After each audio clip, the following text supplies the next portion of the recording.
O que é destaque nesta quarta-feira?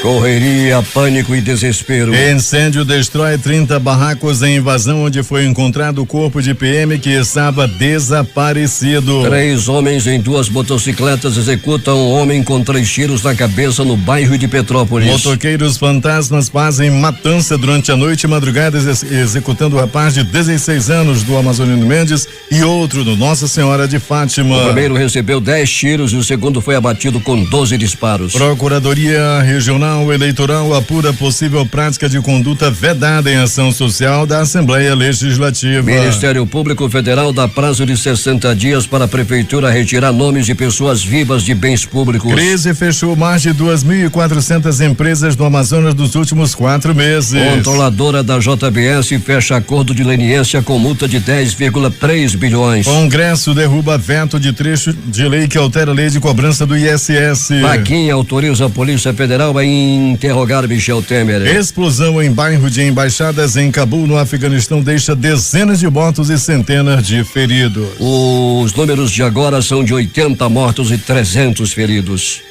O Jornal da Manhã começa agora. 5h48. Previsão do tempo. Pancada de chuva na madrugada dentro da previsão do clima-tempo de 8 milímetros. E a chuva veio com trovoada. O tempo continua instável e a temperatura é de 25 graus aqui no sítio histórico da cidade. Temperatura que vai continuar amena, com 31 graus na máxima. A umidade do ar é de 93%. Os ventos são fracos com apenas 1 km/h. Quarta-feira, 31 de maio. É o 151º dia do ano. Faltam 214 para acabar 2017. É o dia da visitação de Nossa Senhora. Comemoramos ainda o Dia Internacional da Aeromoça, o Dia Mundial dos Meios de Comunicação, Dia do Enxadrista e o Dia Mundial de Combate ao Fumo. O Rio Negro subiu mais 1 centímetro, isso na leitura de ontem, que será atualizada daqui a pouco. Seu nível em relação ao mar estava em 28 metros e 96 centímetros. Mesmo em meio a muitas nuvens e chuva, o aeroporto Eduardo Gomes está operando normalmente, sem registros de atrasos nas chegadas e saídas. Registros da história. O que aconteceu nesta data? 1850, fundação do município brasileiro de Juiz de Fora, em Minas Gerais. 1910,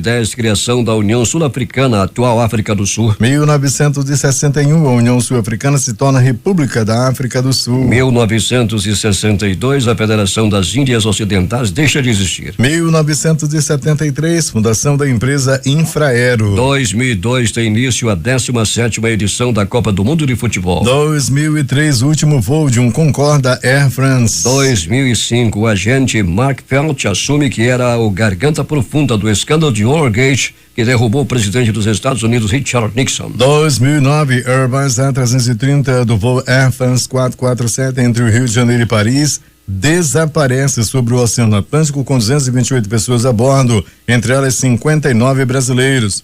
Todos os passageiros a bordo morreram. 5h50 em Manaus. Sejam bem-vindos ao Jornal da Manhã. Bom dia, Eduardo. Bom dia, Paulo. Bom dia, ouvintes. A invasão por Itizal Verde, na zona norte da cidade, foi destruída por um incêndio de grandes proporções no início da noite de ontem. Segundo o Corpo de Bombeiros, 13 barracos foram atingidos. O local é o mesmo onde o corpo do policial militar Paulo Sérgio Portilho, de 34 anos, foi encontrado e enterrado horas antes. Moradores da área contaram que as chamas tiveram início logo após equipes da polícia que faziam buscas pelo PM na área deixarem o local. Populares falam que o incêndio foi criminoso. Desde manhã, eles já estavam pedindo para os moradores saírem das casas. Depois que eles encontraram o corpo, saíram empurrando os moradores, jogaram gasolina nas coisas e atiraram. Aí o incêndio começou, disse uma moradora que não quis ser identificada. Barulhos de tiros foram ouvidos durante a evolução das chamas. Pelo menos 30 barracos foram atingidos. Eu converso com Alberto Pellegrini, que cobriu grande parte desses acontecimentos de ontem, e eu pergunto, Pellegrini, o policial Paulo Sérgio Portilho, que foi encontrado ontem nessa área lá do Buritizal Verde, na zona norte, foi levado para o IML. O corpo já foi liberado? Já foi liberado, Paulo, já foi liberado para a família fazer as últimas homenagens e o sepultamento. Já foi liberado já na madrugada, Paulo. Pellegrini, alguns moradores atribuíram à polícia esse incêndio com retaliação, mas na realidade não foi bem isso que aconteceu.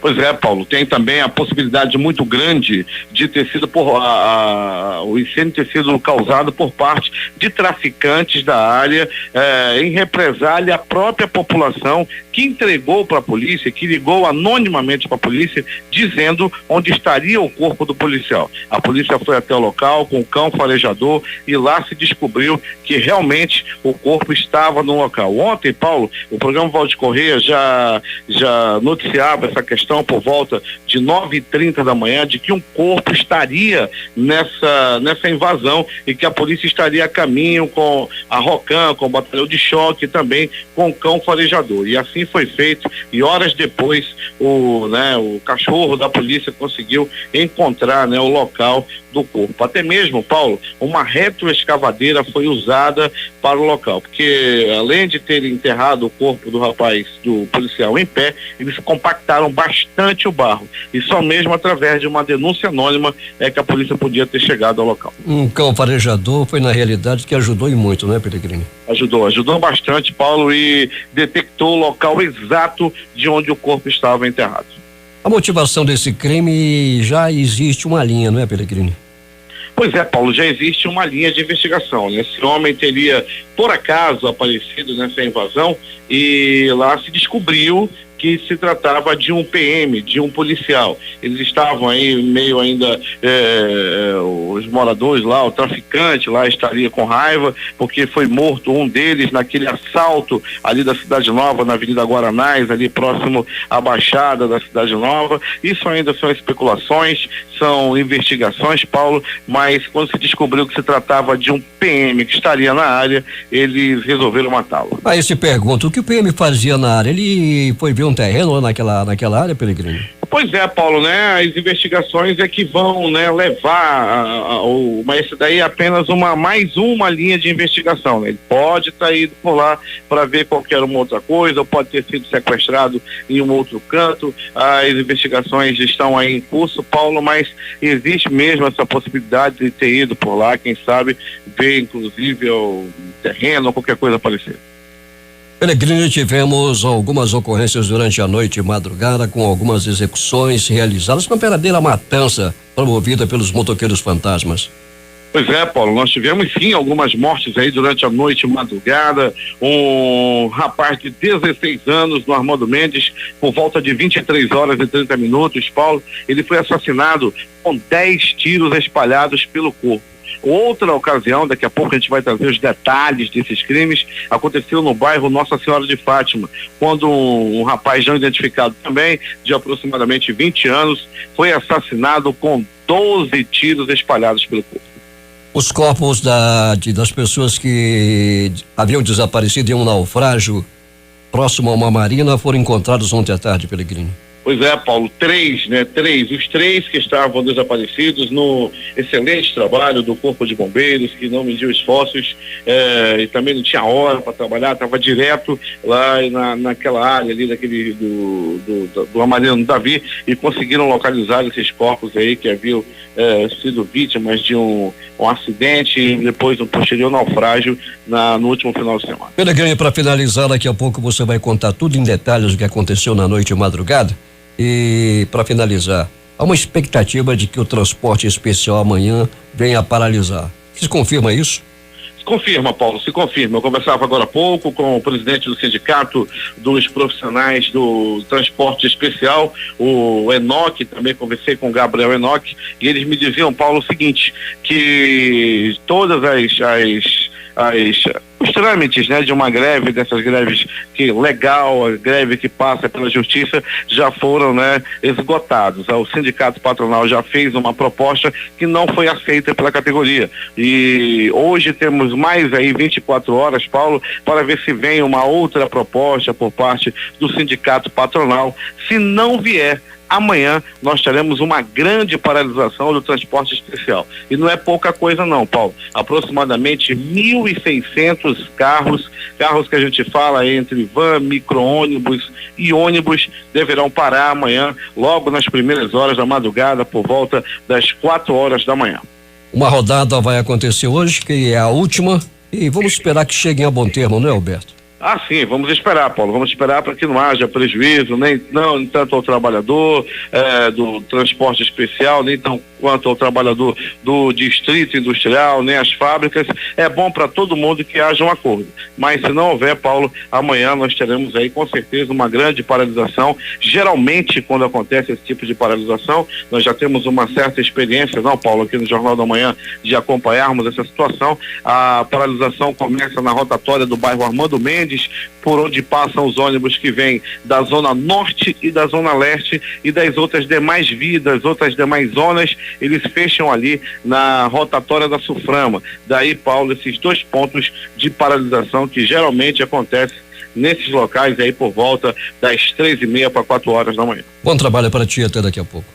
Daqui a pouco a gente vai voltar sim, Paulo, com essas e outras informações, dizendo também que nós vamos aí trazer as notícias de pronto-socorro. Houve um acidente agora há pouco, Paulo, tão somente com danos materiais, pista molhada, o carro acabou perdendo, o motorista acabou perdendo o controle do carro e bateu fortemente em um poste. Esse acidente aconteceu ali na Rua Recife, por trás da rodoviária, entre a rodoviária e o aeroclube. O motorista saiu sem ferimentos mais graves, o carro ficou destruído e o trânsito está com o carro ainda atravessado na pista. Pellegrini, choveu forte agora de madrugada e muita gente teve que se abrigar nos postos de gasolina, né? Pois é, Paulo, né? Nós notávamos isso, nós já dirigimos aí desde as primeiras horas da madrugada, muita gente, motoqueiro ou carro também, Paulo, devido à forte chuva, se abrigavam nos postos de gasolina devido à visibilidade que era muito prejudicada aqui na área da Zona Norte, viu, Paulo? E até nesse momento nós temos um tempo muito nublado, forte ainda o vento e chuvisca ainda na área da Zona Norte e da Zona Leste, Paulo. 5:58 em Manaus. Praça de Iranduba, fechada há quase 2 anos para a reforma, vai ser reinaugurada. J-Rai. A Praça dos Três Poderes, que está cercada por tapumes desde meados de 2015, quando entrou em reforma, vai ser devolvida à comunidade dentro de 6 meses. O anúncio foi feito na manhã de ontem pelo prefeito Francisco Gomes, que visitou o local acompanhado de secretários, vereadores e do dono da empresa responsável pela obra, Antônio Cavalcante. De acordo com o secretário de Infraestrutura do município, Frederico Eblin, o primeiro passo para viabilizar o prosseguimento da reforma da praça foi levantar as pendências em relação ao contrato entre a prefeitura e a empresa vencedora da licitação. A empreiteira recebeu em 2015 pouco mais de R$300 mil referentes à primeira medição. À época, a obra foi orçada em R$1.900.000. Ontem, ao visitar o local, o prefeito Chico Doido fez críticas aos seus antecessores e prometeu concluir a reforma até dezembro vindouro. É um patrimônio do povo irandubense que está abandonado, né? Isso aqui é uma covardia, o cara deixar uma praça dessa situação. Os gestores anteriores não tiveram compromisso com o povo, sempre com o bolso deles. Nós vamos reinaugurar a praça no mês de dezembro. Deus é de me ajudar, junto com os parlamentares. Vai dar certo se Deus quiser, tenho certeza disso. A reforma da Praça dos Três Poderes, de acordo com o prefeito, vai ser reiniciada nos próximos dias. Para o Jornal da Manhã, Rede Difusora de Rádio, J-Rai. 6 horas em Manaus. Informações com Fabrício Nascimento. O Tribunal de Justiça do Amazonas reforça as orientações para os 1.680 candidatos inscritos na seleção pública para estágio em Direito, cujas provas acontecem neste domingo, dia 4 de junho. As provas serão realizadas no Colégio da Polícia Militar 5, unidade Newton Lins, localizado na Avenida Professor Newton Lins, Parque das Laranjeiras, na zona centro-sul de Manaus. Os candidatos deverão comparecer munidos de documentação oficial com foto. Para realizar a prova, é necessário utilizar caneta esferográfica de cano transparente de cor azul ou preta. O processo de seleção para estágio é voltado para acadêmicos cursando entre o 3º e o 8º período do curso de graduação em Direito, matriculados em estabelecimentos de ensino superior, autorizado ou reconhecido pelo MEC. Os candidatos aprovados no exame serão convocados para assumir as vagas, cumprindo suas atividades semanal de 20 horas, fazendo jus a bolsa auxílio mensal no valor de R$800, mais auxílio transporte no valor de R$145,20. É importante lembrar que os portões serão abertos às 7h30 da manhã, com fechamento pontualmente às 8 horas da manhã. Essas e outras notícias você acompanha no portal difusora24h.com. Eu sou o Fabrício Nascimento para o Jornal da Manhã. 6h07 em Manaus. José Alberto Zegdeg. Muito bem, Paulo Guerra. A Secretaria Municipal de Saúde, a SENS, e a direção do Hospital Lázaro Reis informa a população em geral que será realizado um mutirão de cirurgia na unidade hospitalar de Manacapuru. As cirurgias disponibilizadas são hérnia, vesícula, esterectomia, laqueadura, fimose, pequenas cirurgias, dentre outras. As pessoas interessadas devem procurar a Policlínica Neida Max, localizada na rua Paraná 144, Coabã, e também no setor de serviço social do hospital, munido de cartão SUS e documento de identidade. Segundo a secretária de saúde do município, Marilyn D'Angelo, desde o início do ano, várias cirurgias são realizadas semanalmente, conseguindo assim zerar a fila de cirurgias. E por esse motivo, se faz necessário atualizar o setor de cadastro para assim poder atender o maior número de pessoas em Manacapuru. Já o vice-prefeito Raimundo Franço Capela esteve na manhã de ontem com sua equipe visitando o ramal do Igarapé da Altamira, na costa do Laranjal. A visita foi a convite da coordenadora da comunidade, senhora Altamira Costa, com a finalidade de averiguar as condições do ramal. Segundo o vice-prefeito, o ramal está em péssimas condições e praticamente intrafegável. Na oportunidade, o vice-prefeito conheceu também nossa amiga Socorro Feitosa, que também falou dos problemas de sua comunidade. Capela garantiu que irá buscar o que tiver ao alcance da administração para a melhoria das condições das comunidades. Bem, Paulo Guerra, agora uma notícia nada boa.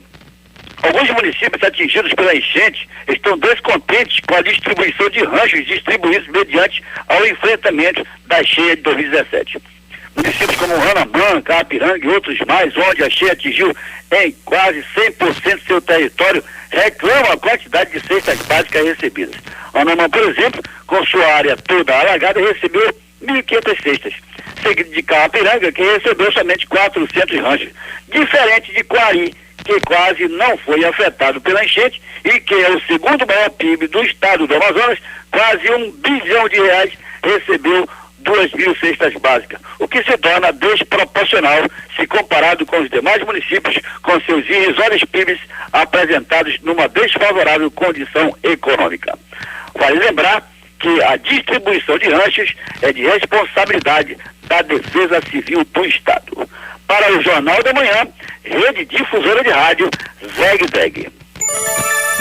6h09 em Manaus. O prefeito Arthur Vigílio Neto fez a noite passada o descerramento de uma placa em homenagem às vítimas do acidente de 28 de março. A placa definitiva será instalada no viaduto Ayrton Senna, na Avenida Djalma Batista. A nova estrutura foi feita em aço escovado e traz a foto de todas as vítimas. Além da homenagem, a ideia é fazer com que os condutores que passem pelo local possam refletir sobre os cuidados necessários para um trânsito seguro. No local, durante a homenagem, foi realizado um culto ecumênico. A homenagem às vítimas encerra a programação do Maio Amarelo da Prefeitura de Manaus. O acidente de 28 de março é considerado um dos maiores acidentes de trânsito que aconteceram na capital amazonense. Um micro-ônibus e um caminhão colidiram de frente por volta das 19h40 do dia 28 de março de 2014 no viaduto Ayrton Senna. O acidente vitimou 16 pessoas, dentre elas os motoristas dos dois veículos, uma criança e uma mulher grávida. O rompimento de um cabo na subestação de Mauá, localizado no bairro do Mauazinho, causou a suspensão no fornecimento de energia em parte da capital amazonense na noite e madrugada de ontem,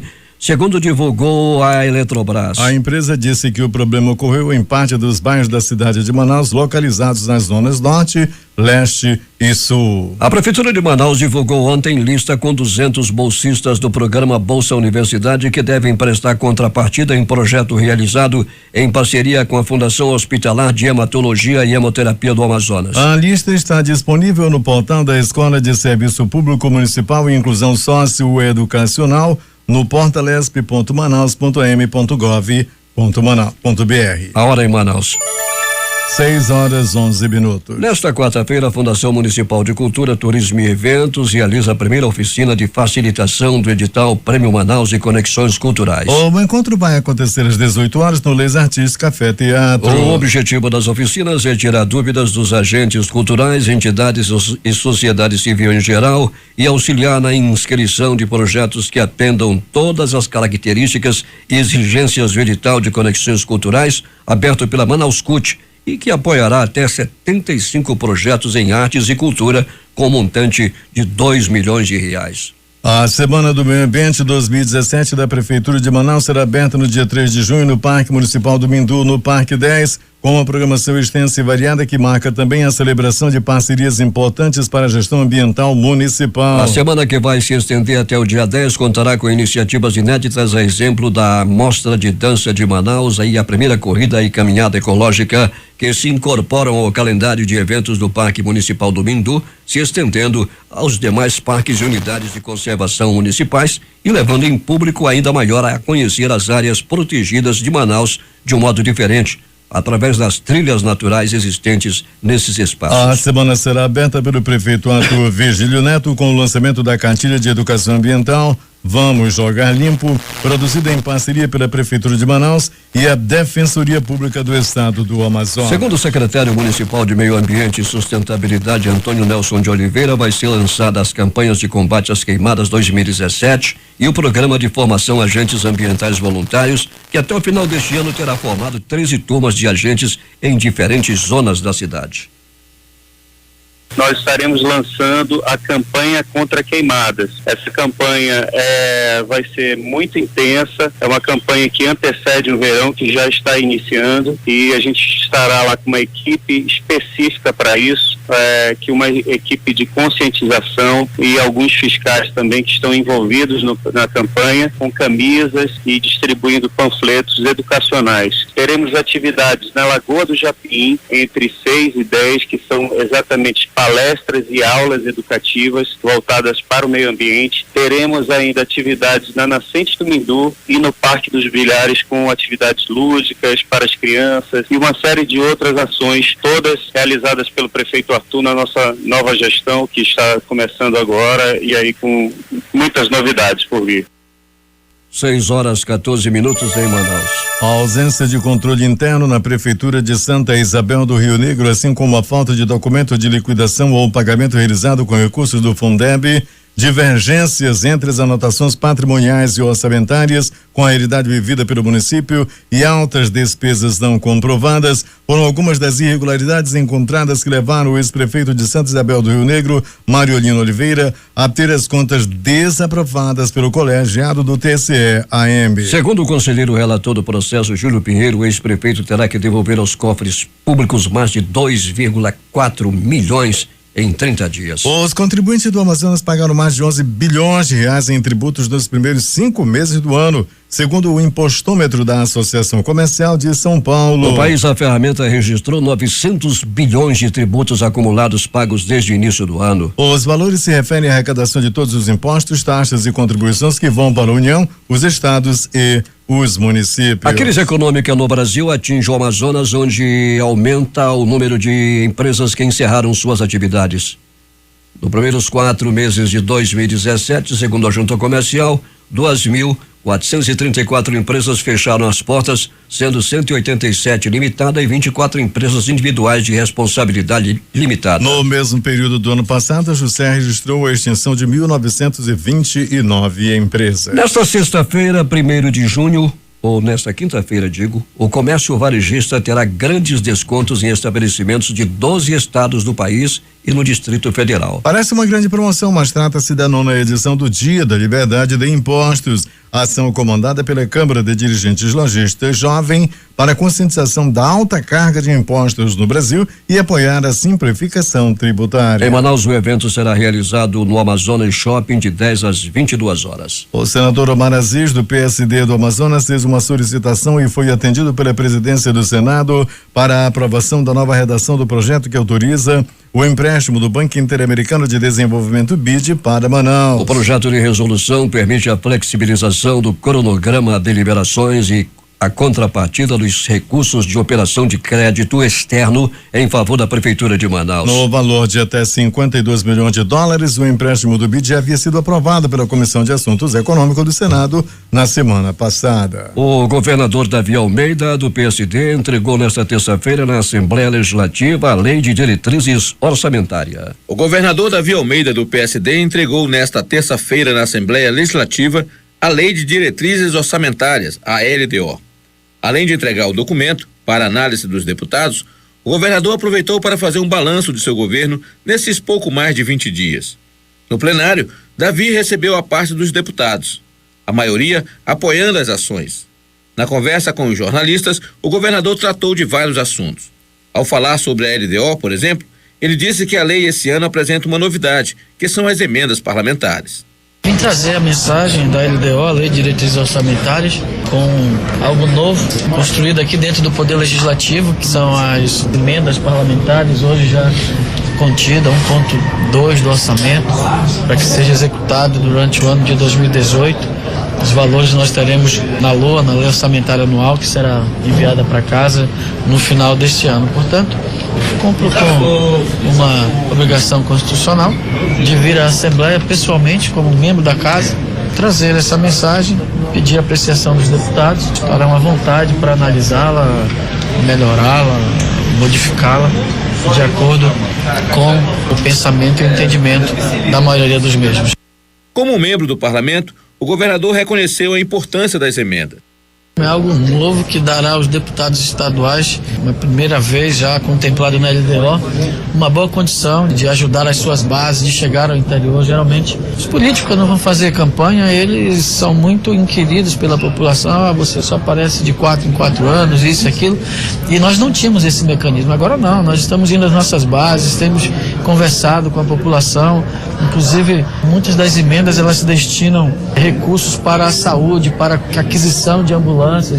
E como vários deputados estão fazendo essas indicações, nós vamos propor ainda durante esta semana, na próxima no máximo, já dei o start junto à Secretaria de Saúde para que nós pudéssemos fazer a aquisição de ao menos 62 ambulâncias para contemplar todos os municípios do interior, que é uma demanda recorrente. Todo mundo pede ambulância e existe essa necessidade e nós queremos, se possível, ainda na minha gestão, poder fazer essa licitação. O governador deve passar a quarta-feira em Brasília. Dos 300 milhões que ele vai emprestar junto ao Banco do Brasil, cerca de 70% são para obras do sistema viário das cidades do interior. Nós temos uma reunião no Banco do Brasil, onde temos já o aval do Banco do Brasil, o aval da Assembleia, inclusive a Assembleia vota agora uma modificação na lei que deu autorização para o empréstimo. É só a mudança do agente financiador, sai da Caixa Econômica e vai para o Banco do Brasil, que lá a tramitação é mais célere. Um empréstimo de 300 milhões de reais, desses 300 milhões, a nossa intenção é aplicá-lo 70% na infraestrutura dos municípios do interior, no sistema viário, dentro daquilo que for possível.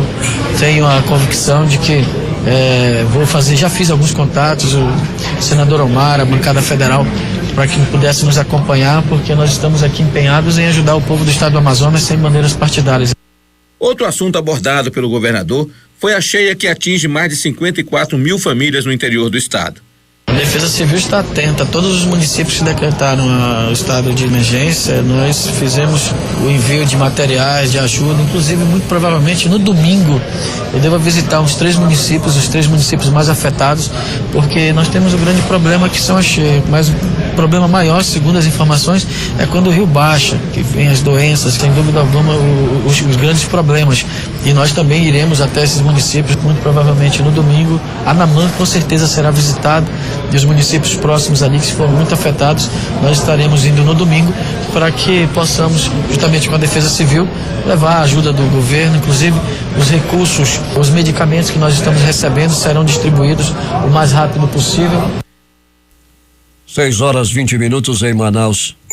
A Procuradoria Regional Eleitoral requisitou da Assembleia Legislativa informações sobre a ação de cidadania, ouvidoria cidadã realizada pela ouvidoria da Casa Legislativa no conjunto Viver Melhor, na zona norte da cidade. O órgão vai apurar se a oferta de serviços promovida durante o evento pode configurar prática de conduta vedada a agentes públicos em razão da existência de data marcada para as eleições suplementares ao governo do estado do Amazonas. Na comunicação inicial da apuração, a PRE cita notícias publicadas em diversos meios de comunicação locais relatando a ocorrência do evento no dia 27 de maio. Informações prestadas pela própria Assembleia dão conta de que tratava-se de ação de cidadania em que seriam oferecidos diversos serviços à população, tais como emissão de carteira de identidade, primeira e segunda via, orientação jurídica, atendimento psicológico, atendimento social, justiça itinerante do Tribunal de Justiça do Amazonas, atividades esportivas com crianças e adolescentes e serviço de saúde como aferição de pressão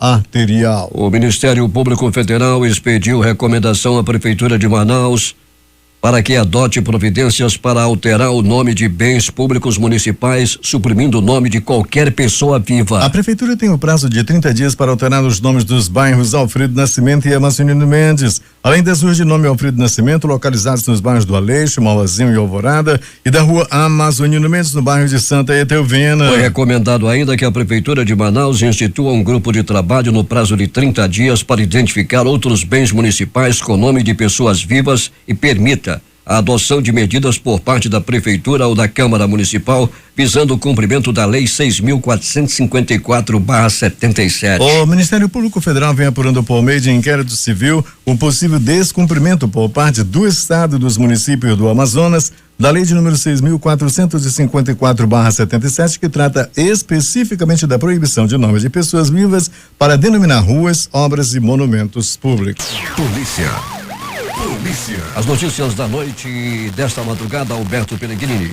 Muito bem, Paulo Guerra e ouvintes do Jornal da Manhã. No pronto socorro 28 de agosto, continua internada a professora que veio do município de Tefé com 99% do corpo queimado. Como nós já noticiamos aqui no Jornal da Manhã, ela sofreu atentado do próprio marido. Ele jogou gasolina no corpo da vítima e ateou fogo. A professora queimou e ela está em estado gravíssimo, internada no pronto-socorro 28 de agosto. O bandido, o safado, o covarde também queimou a mão dele na hora que foi queimar a mulher dele, acabou queimando a própria mão. Ele continua lá no hospital de custódia no município de Tefé. Rapaz, parece que infelizmente ele não corre risco de morte. Já a mulher, a vítima, coitada, está com 99% do corpo, como já dissemos, e o estado dela é gravíssimo, é lamentável, profundamente lamentável o que aconteceu com essa professora lá do município de Tefé. O outro tá lá com a mão queimada, o cabrão safado está com a mão queimada lá no 28, lá no município de Tefé.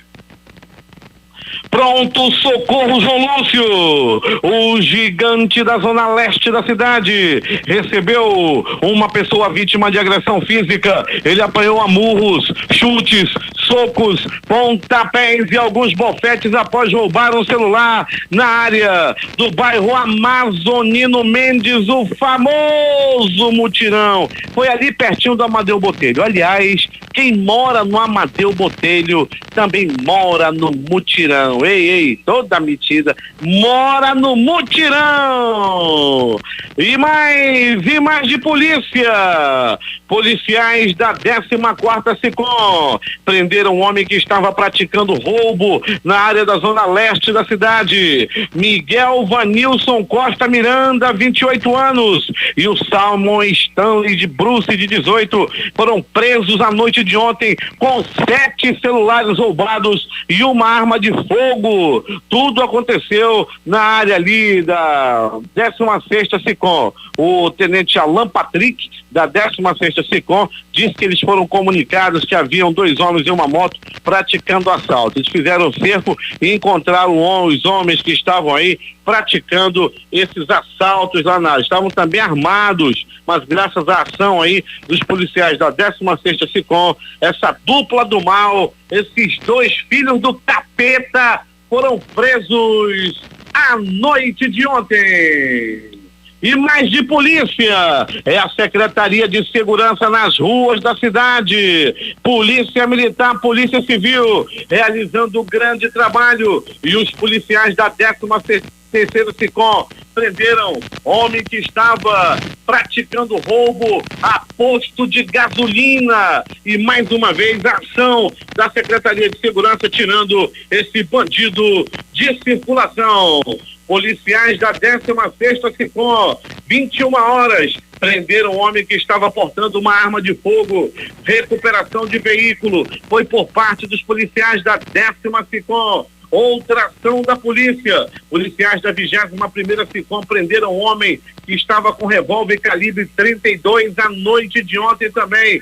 Veículo recuperado pela Polícia Militar. Traficante de drogas preso pela 30ª SICOM. Dentre outras ocorrências que não dá nem tempo de divulgar. É o grande trabalho da Secretaria de Segurança, Polícia Militar, Coronel Walter Cruz, subcomandante-geral da Polícia Militar também nas ruas. E o resultado é esse: a bandidagem indo para trás das grades. Agora, as notícias do Instituto Médico Legal. Saiba agora quem foi para a pedra nas últimas 24 horas. E atenção, mistério. Um homem foi assassinado com 3 tiros na cabeça no bairro de Petrópolis. Tudo aconteceu à noite de ontem na Rua 1. 3 homens chegaram em 2 motos, fizeram cerco ali na área, estavam procurando a vítima, quando de repente a encontraram e dispararam 5 tiros. 3 atingiram a cabeça da vítima, que acabou morrendo na hora. Encontro macabro. Um corpo de uma mulher foi encontrado com um tiro na cabeça na orla do Amarelinho. Um canoeiro remava tranquilamente ali nas proximidades da orla. Ele fumava um porrão, com aquele cigarrão feito com fumo jacaré, fumava chapéu de palha na cabeça, remava com preguiça. Quando de repente se deparou com o corpo de uma mulher, ele arrastou o corpo para a beira, chamou a polícia e logo a polícia chegou no local e percebeu desembrulhar a mulher que estava enrolada em um lençol branco e descobriram que se tratava de uma mulher que foi assassinada com um tiro na cabeça. Para quem não sabe o que é beira, é conhecido também como porto, como orla, como a beira do rio ali. 3 vítimas do acidente que resultou aí na morte de várias pessoas, que aconteceu aí no último domingo. As pessoas que foram aí vítimas de um acidente quando uma canoa, uma pequena embarcação virou ali próximo à Marina do Davi, foram localizadas na tarde de ontem. 3 das vítimas foram localizadas pelos profissionais do Corpo de Bombeiro. Os corpos foram levados para o Instituto Médico Legal. Deu entrada também no Instituto Médico Legal ontem o corpo do soldado da Polícia Militar, Paulo Sérgio Portilho, de 34 anos de idade. Ele era policial militar, estava desaparecido desde a última sexta-feira e ontem foi encontrado numa invasão nas proximidades do conjunto Nova Cidade. Ontem, na ocasião do programa do garotinho Valdir Correia, o programa do Valdir já passava a informação de que havia muita movimentação policial ali naquela área, ali nas proximidades do Nova Cidade e Santa Etelvina, e que o policial estava desaparecido. E tinha ali, naquele momento, especulação, havia a expectativa se o corpo era ou não do policial. E logo no começo da tarde foi confirmado que se tratava assim do corpo do policial militar Paulo César Portilho. Noite, madrugada com sangue. O motoqueiro fantasma agiu novamente. Bairro do Armando Mendes, 23 horas e 30 minutos. Um menor de 16 anos foi brutalmente assassinado com um Dodge 10 balaços pelo corpo. Os acusados pelo crime estavam em 2 motos. As 2 motos chegaram no Armando Mendes e logo encontraram a vítima. Eles foram certos para matar. Foi um crime de execução, possivelmente por acerto de contas. O rapaz morreu na hora. Outro crime na madrugada praticado por motoqueiro fantasma. 1h30 dessa madrugada, um homem até o momento não identificado, aparentando 20 anos de idade, foi executado com 1, 2, 3, 6, 12. Eu falei 12. 1, 2, não mais, não menos. 12 balaços pelo corpo. E ele não resistiu aos ferimentos e morreu. Como é que escapa? Com 12 balaços espalhados pelo corpo. O Instituto Médico Legal, a equipe do Dr. Jefferson Mendes, realizou nas últimas 24 horas 77 exames de corpo de delito. Chegava hoje no IML debaixo de chuva e logo me foi oferecido o café. O café do IML tá uma delícia, feito pelo Alberto e pelo Diego. Paulo Guerra, você precisa provar o café do IML. A reportagem foi de Alberto Pellegrini para o Jornal da Manhã. Esportes. A estreia da seleção feminina de vôlei em 2017 esteve longe de ser fácil. Com uma arena parcialmente lotada e um time com diversas caras novas, a equipe comandada por Zé Roberto chegou a sair atrás, mas levou 3 sets seguidos e venceu a República Dominicana por 3-1. A CBF confirmou a partida entre Flamengo e Botafogo para a Volta Redonda às 11 horas da manhã de domingo. A entidade, em nota oficial, informou que ainda faltam 2 laudos para autorizar a realização do clássico no estádio da Ilha do Governador. O rubro-negro, mandante do duelo, tentou até a noite de ontem a liberação dos documentos pendentes, mas não conseguiu. Os jogos de ontem: Copa Sul-Americana, Universidade Católica do Equador 3, Clube Petroleiro 0. Pela Série B do Campeonato Brasileiro, Figueirense 0, Boa Esporte Clube 2. Os jogos de hoje pela Copa do Brasil: 19h30, Atlético do Paraná e Santa Cruz. No mesmo horário, Fluminense e Grêmio. Jogos às 21h45, Atlético Mineiro e Paraná Clube. Esporte Clube Recife, Botafogo. Internacional e Palmeiras. Últimas notícias. Os Estados Unidos iniciaram nesta terça-feira a entrega de armas leves aos combatentes curdos que enfrentam o grupo Estado Islâmico no norte da Síria, informou o Pentágono, cumprindo a promessa que enfureceu a Turquia. A entrega das armas começa antes da esperada ofensiva para recuperar a cidade de Raqqa, o último grande bastião do Estado Islâmico na Síria. Os Estados Unidos lançaram nesta terça-feira um interceptador de míssil a partir de uma base na Califórnia para simular a derrubada de um míssil balístico intercontinental. Segundo o diretor da Agência de Defesa de Mísseis dos Estados Unidos, Jim Sewering, o interceptador derrubou um míssil que foi lançado das Ilhas Marshall, no centro do Oceano Pacífico, e o teste teve êxito. Atentado com um carro-bomba nesta quarta-feira em Cabul, capital do Afeganistão, deixou dezenas de mortos e centenas de feridos em uma área de alta segurança perto do Palácio Presidencial, de várias embaixadas e edifícios do governo, informou o Ministério Afegão da Saúde. O porta-voz do Ministério da Saúde, Wahid Majroh, informou que o ataque matou ao menos 80 pessoas e deixou mais de 300 feridos. Lamentavelmente, o balanço subiu a 80 mortos e mais de 300 feridos, incluindo mulheres e crianças, disse ele. O balanço pode ser ainda maior, pois os serviços de resgate ainda estão retirando corpos dos escombros. O motorista da BBC morreu e 4 jornalistas ficaram feridos no ataque, que aconteceu por volta das 8h25 no horário e o local, no distrito policial 10, perto da Praça Zambak. Os prédios das embaixadas da Alemanha, da França e da Turquia foram afetados. O governo da Turquia garantiu que seus funcionários não se feriram, mas a França e a Alemanha ainda não se pronunciaram sobre o ataque. 6h45. O governo planeja oferecer cerca de 200 vagas em um centro provisório de acolhimento em Roraima, destinado a dar assistência aos venezuelanos que chegam ao Brasil em fuga das crises política e econômica do país vizinho, informou a Casa Civil da Presidência da República. A intenção é instalar o centro do município de Pacaraima, a 190 quilômetros da capital Boa Vista e a 62 quilômetros da fronteira entre Brasil e Venezuela. A arrecadação de royalties e participações especiais sobre a produção de petróleo voltou a crescer em 2017 e acumula alta de 37% até abril, segundo o levantamento do Centro Brasileiro de Infraestrutura. Em valores, o Brasil arrecadou R$2 bilhões a mais.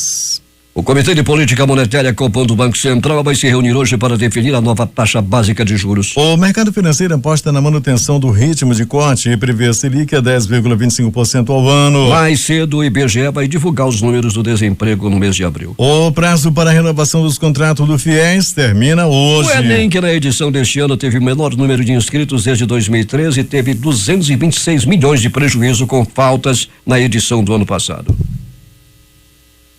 6h47, informações das ruas da cidade, Alberto Pellegrini. Muito bem, Paulo Guerra e ouvinte do Jornal da Manhã, chove forte nesse momento na Torquato Tapajós. E na Torquato Tapajós, sentido centro, em frente a Philips, Paulo Guerra, o motoqueiro entrou na traseira de um ônibus. A moto está no meio da pista, o motoqueiro também está no local aguardando, necessitando de uma presença da ambulância do SAMU. Repito o local, Paulo, trânsito prejudicado, acidente entre moto e ônibus, Torquato Tapajós, sentido centro, em frente a Philips. Paulo Guerra. 6h47. A JIF, dona da JBS, uma das maiores processadoras de carne do mundo, fechou acordo de leniência por 10,3 bilhões de reais. A tratativa fechada com o Ministério Público Federal do Distrito Federal será assinada nos próximos dias, após a conclusão das discussões de cláusula do acordo, segundo os procuradores. O acordo inclui os fatos apurados em 5 operações em que a JIF é alvo. Com o acerto, as empresas do grupo garantem o direito de continuar sendo contratadas pelo poder público e retiram entraves para obter empréstimo junto a instituições financeiras. Torquato Jardim assume oficialmente o comando do Ministério da Justiça. À frente da pasta, o jurista será responsável, por exemplo, pela Polícia Federal. Jardim ainda não se pronunciou sobre o receio de delegados e agentes de que a troca de comando afete a Operação Lava Jato. O ex-ministro da Justiça, Osmar Serralho, não aceitou o convite do presidente Michel Temer para ocupar o cargo de ministro da Transparência, Fiscalização e Controladoria Geral da União. No último domingo, Temer anunciou que trocaria o comando dos 2 ministérios e fez o convite a Serralho, que estava no cargo desde março. Serralho assumiria a pasta ocupada por Torquato Jardim, que, por sua vez, assume o Ministério da Justiça. Serralho reassume seu mandato na Câmara pelo PMDB do Paraná, que vinha sendo ocupada por seu suplente Rodrigo Rocha Loures, do PMDB paranaense, ex-assessor especial de Temer, flagrado pela Polícia Federal carregando uma mala com R$500 mil, que, segundo investigações, foi enviada pelo empresário Joesley Batista, dono do frigorífico JBS, como pagamento de uma pequena propina. 17 dos 22 senadores do PMDB manifestaram ontem posicionamento favorável à reforma trabalhista em tramitação na casa. O debate aconteceu na reunião da bancada, que poderia resultar na troca da liderança da legenda, já que o atual líder Renan Calheiros se colocou contrário à proposta. Em uma saída política para a crise, a maior bancada do Senado decidiu que fará consultas internas antes de fechar a posição nos assuntos considerados polêmicos e manteve Renan no cargo. O presidente do Congresso Nacional, o senador Eunício Oliveira, leu ontem o pedido de criação de uma CPI mista formada por deputados e senadores para investigar os empréstimos tomados pela holding JIF, controladora do frigorífico JBS, junto ao Banco Nacional de Desenvolvimento Econômico e Social, BNDES. A partir da leitura em plenário será feito o cálculo para distribuir as vagas na comissão em relação ao tamanho dos partidos. Vai ser definido hoje por sorteio o novo relator do processo que investiga Aécio Neves no STF. O inquérito sobre o senador saiu das mãos do relator da Lava Jato, Edson Fachin, depois que o ministro decidiu dividir a investigação de Aécio da apuração de Temer e Rocha Loures. Na Câmara foi adiada para hoje a votação do projeto que pretende acabar com a guerra fiscal entre os estados. Já os senadores tentarão novamente concluir a votação da PEC que extingue o foro privilegiado nos casos de crimes comuns. O ministro Edson Fachin, relator da Operação Lava Jato no Supremo Tribunal Federal, autorizou o interrogatório de Michel Temer no inquérito em que o presidente é investigado com base nas delações premiadas dos donos da empresa JBS. O interrogatório pedido pela Procuradoria-Geral da República poderá ser feito por escrito e respondido pelo presidente 24 horas após a entrega das perguntas pela Polícia Federal. O Congresso Nacional derrubou ontem em sessão conjunta de deputados e senadores o veto parcial do presidente Michel Temer a trecho de uma lei que muda as regras de cobrança do imposto sobre serviços, o ISS. Havia na pauta desta terça-feira outros 17 vetos presidenciais a trechos de projetos, mas esses vetos não foram analisados por falta de quórum. O veto sobre o ISS foi derrubado por 49 votos a 1 entre os senadores e por 371 votos a 6 entre os deputados. A derrubada do veto teve o aval do Palácio do Planalto, que mais cedo divulgou nota em que explicava a mudança de posição em face de reivindicação dos municípios brasileiros. O ISS é arrecadado pelas prefeituras. Atualmente a cobrança é feita no município onde a empresa prestadora de serviço está sediada. Pelo texto aprovado no Congresso, pelo Congresso, a cobrança passa a ser feita no município onde o serviço é consumido, ou seja, no domicílio dos clientes de cartões de créditos e débito, leasing e de planos de saúde. A alteração é uma antiga reivindicação de prefeitos. 6h51 em Manaus. Os principais jornais do país e seus destaques de capa nesta quarta-feira. O Globo do Rio de Janeiro. Paquim autoriza a Polícia Federal a interrogar Temer por escrito sobre suspeita de corrupção. Folha de São Paulo. Temer cobra 1,6 bilhão de centrais sindicais por danos em ministério. O Estado de São Paulo. JBS pode ser forçada a pagar 31 bilhões em multas. Planalto Central, capital da República, Correio Brasiliense. Delações citam Agnello, Arruda, Filipelli e complicam Rogério Rosso. Valor econômico. Serralho recusa o Ministério da Transparência e volta à Câmara. Estado de Minas. Congresso cria CPI para investigar negócios entre BNDES e a JBS. No Recife, Jornal do Comércio. Paquim divide inquérito de Temer e Aécio Neves no STF. Fortaleza, Diário do Nordeste. Senado aprova em primeiro turno PEC que impede a extinção dos tribunais de contas. 0h, Porto Alegre. Senado aprova 3 investigados na Lava Jato para Conselho de Ética. Imagine, o Brasil econômico. Michel Temer afirmou que a economia está nos trilhos para seu sucessor. Estas foram as principais notícias de ontem e as primeiras de hoje. Termina aqui o Jornal da Manhã. Participaram desta edição reportagens José Alberto Zegdeg, J. Rai, Calbi Cerquinho, Fabrício Nascimento e Alberto Pellegrini. A operação de rádio de Itamar Jardina, Hamilton Cabral e Carlos Luiz. A apresentação Eduardo Silva e Paulo Guerra.